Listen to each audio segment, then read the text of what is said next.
Alright mga boss, dahil 37th birthday ngayon ng ating pambato former 3 Division World Champion John Riel Cuadro Alas Casimero, ay batiin po muna natin ng happy birthday si Cuadro Alas. So wish po natin kay Cuadro Alas sana mabigyan siya ng malaking laban ng kanyang Japanese promoter former 2 Division Champion na si Koki Kameda. Dahil birthday nga po ngayon ni Casimero ay nagdagsaan naman ang kanyang sponsor sa cake kung saan makikita natin ang bigay ng Lush Bomu under Kameda Promotions. May cake din binigay ang matagal ng sponsor ni Casimero, yan ang payantog, at may nakikita pa tayong Everlash boxing gloves. At syempre mga boss, hindi nawawala dyan ang paboritong lechon ni Casimero. Samantala, sa kabila naman ng matitinding palitan o patutsadahan sa social media sa pagitan ng ibang kaalyado ni Wonderboy Martin at Casimero fans, ay hindi naman nawawala ang respeto ng ating pambato top contender sa Super Bantamweight Division na si Wonderboy Martin, kung saan mga boss, binati ni Wonderboy si Casimero ng happy birthday.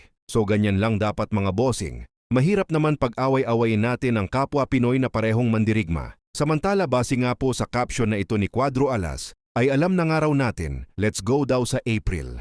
So malinaw nga po yan mga bossing na mapapalaban si Casimero sa buwan ng Abril. At marami ang nagsasabi na si Luis Pantera Neri daw ang posibleng makakasalpukan ni Casimero. Kaya abangan natin ang announcement ni Koki Kameda.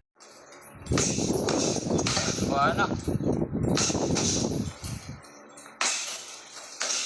Lupa na mapansimbag.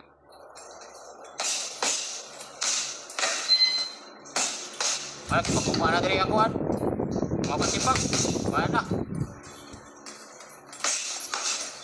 Wala. Lupa na mapansimbag.